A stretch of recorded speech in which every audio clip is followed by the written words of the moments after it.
আমরা নতুন সরকার গঠন করেছি দেশকে একটা সুন্দরভাবে স্বাধীনভাবে চলাফেরা করার জন্য, কোনো আতঙ্কে নিয়ে বাঁচার জন্য নয়। ধর্ষকের বিরুদ্ধে আমাদের একটাই দাবি, সেটা হচ্ছে মৃত্যুদণ্ড ঘোষণা করতে হবে।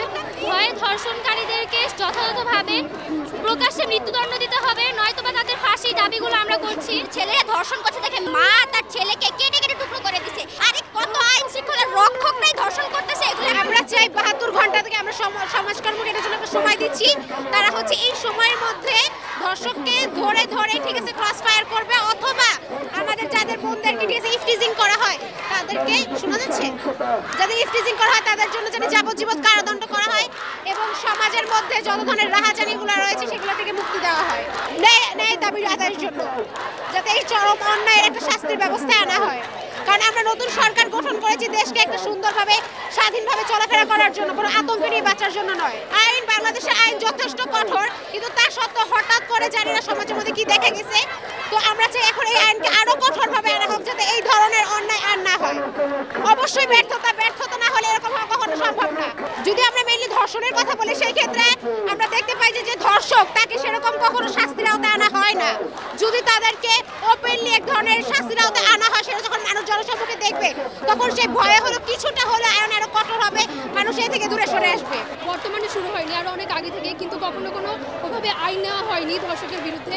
এই জন্য যদি আগে কোনো আইন নেওয়া হতো তাহলে হয়তো আজকে এই অবস্থাটা আমাদের দেখতে হতো না। কিন্তু আমরা যদি এখন থেকে আমাদের স্বরাষ্ট্রমন্ত্রীর কাছ থেকে আমরা আশা করি যে আমরা ন্যায্য দাবি পাবো।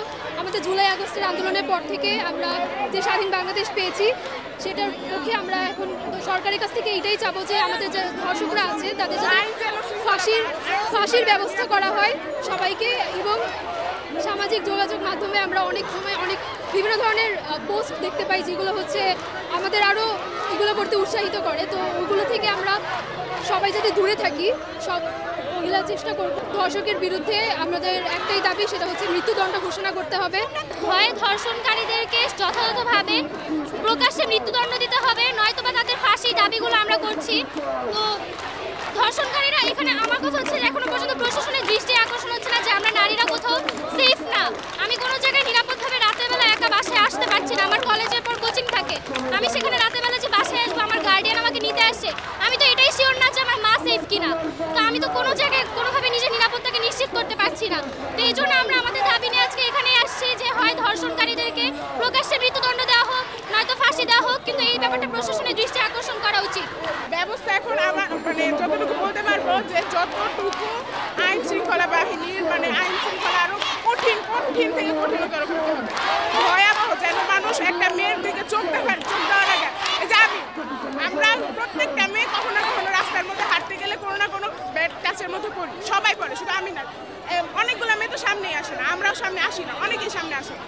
তো প্রত্যেকটা আইন শৃঙ্খলা বাহিনী, সরকার সব জায়গা থেকে এইভাবে সিস্টেম করতে হবে যেন একটা মানুষ যখন একটা ছেলে যখন একটা মেয়ের দিকে তাকায় তখন যেন মনে রাখে যে আমার তো এরকম খারাপ চিন্তা করলে আমার ওইটা আমার এইটা হইতে পারে। এরকম একটা খারাপ চিন্তা ভাবনা আমার মাথায় আসলে যেন আমি ভয়টা পাইতে পারি, কি বলবো, ধারা ক্রিয়েট করতে হবে। পারিবারিকভাবে ছেলেদেরকে আমার শিক্ষা দেওয়া হচ্ছে না যে একটা মেয়েকে কিভাবে সম্মান করতে হবে, তাকে ধর্ষণ করলে